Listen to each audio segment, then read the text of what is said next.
सरला के शौहर को गुजरे हुए कई साल गुजर चुके थे। सरला अपने बच्चों की अच्छी परवरिश के लिए ऑमलेट का ठेला लगाती थी। सरला ने रोशन लाल की दुकान के बाहर 1000 रुपये में जगह ले रखी थी। सरला ने बच्चों को सरकारी स्कूल में डाल रखा था। सरला सुबह से लेकर रात तक बहुत मेहनत करती थी। सरला ताई, एक ऑमलेट बनाना, थोड़ी लाल मिर्च तेज़ कर देना। मुझे पता है मुकेश जी, आप लाल मिर्च ज़्यादा ही लेते हो ऑमलेट में। हाँ जी भाई, आपको बिना मक्खन वाला 20 रुपये और मक्खन डाल के 30 रुपये है। सरला ताई, 2 ऑमलेट बना देना मक्खन डाल के, मैं पैसे थोड़ी देर तक देता हूँ। चंदन भैया, अभी आपके पिछले पैसे देने भी बाकी हैं, कुल 10 प्लेट के पैसे हो गए हैं। दे दूँगा सरला ताई, ना तुम यहाँ से भागी जा रही हो, ना मैं कहीं भागा जा रहा हूँ। चंदन भैया, कोशिश करना कि जल्दी पैसे दे देना, मेरी भी ये रोज़ाना की लागत लगती है, सामान लाना होता है, फिर कमाऊँगी क्या और खाऊँगी क्या। क्या बात है चंदन भाई, उधार के पैसे दे दिया करो। उधार खाने से बेहतर है पैसे देकर खा लिया करो। सेठ जी, दे तो देता हूँ, वो मेरे पास छुट्टे नहीं थे, इसलिए बाद में दे दूँगा। सरला ताई, महीने के 1000 कब दे रही हो? भाई जी, मैं आपको कल पकड़ा दूँगी। चंदन, कल साड़ियों का नया माल आना है, मैंने डॉक्टर के पास जाना है, तुम वो माल उतरवा कर चिन देना। ठीक है सेठ जी, मैं रखवा दूँगा। अगले दिन रोशन लाल डॉक्टर के पास चला जाता है। चंदन दुकान पर साड़ियों का माल उतरवा रहा होता है कि अचानक उसका दोस्त आ जाता है। अबे चंदन, कैसा है तू?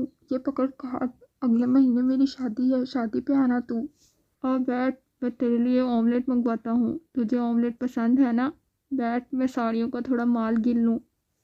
हाँ ठीक है, मंगवा ले।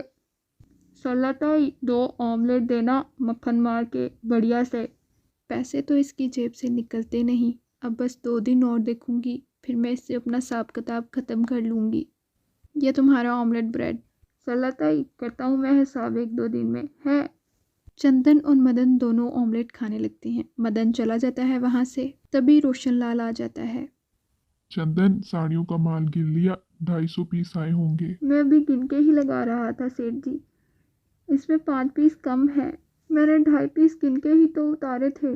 जमीन निकल गई या आसमान खा गया? 5 साड़ियाँ कम है अंदर से। बता दो चंदन, माल किसने चोरी किया है?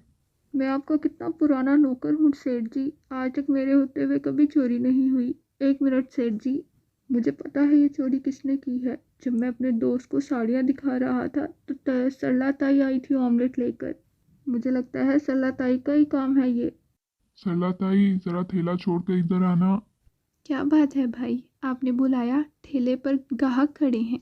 चोर कहीं की मेरी साड़ियाँ चुरा कर अपना ठेला चलाएगी, मैं अभी पुलिस को कॉल करता हूँ।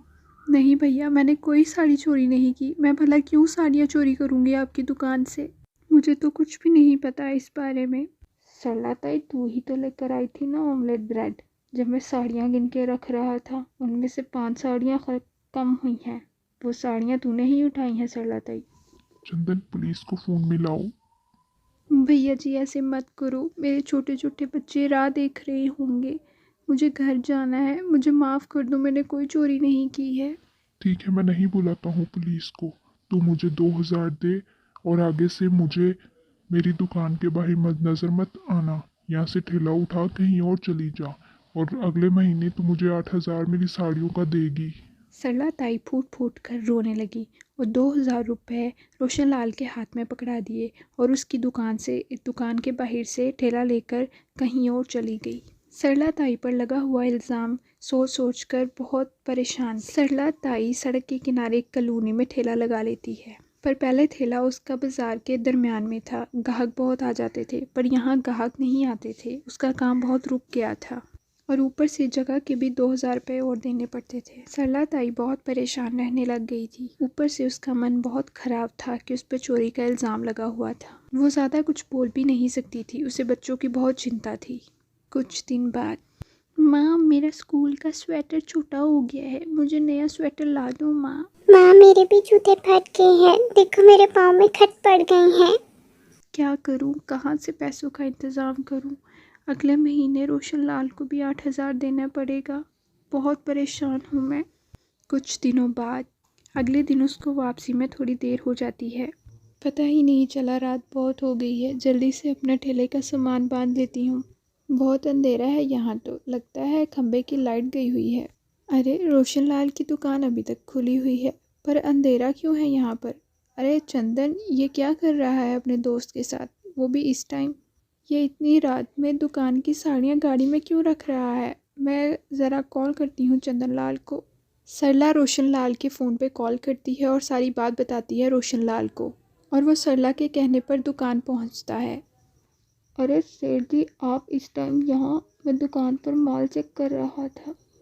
और ये मदन तुम्हारे पास क्या कर रहा है इस टाइम? मैंने तुम्हें चाबी इसलिए दी थी कि मैं सुबह किसी काम से जा रहा हूँ और तुम टाइम पे दुकान खोलो, पर तुम तो चोरी कर रहे हो।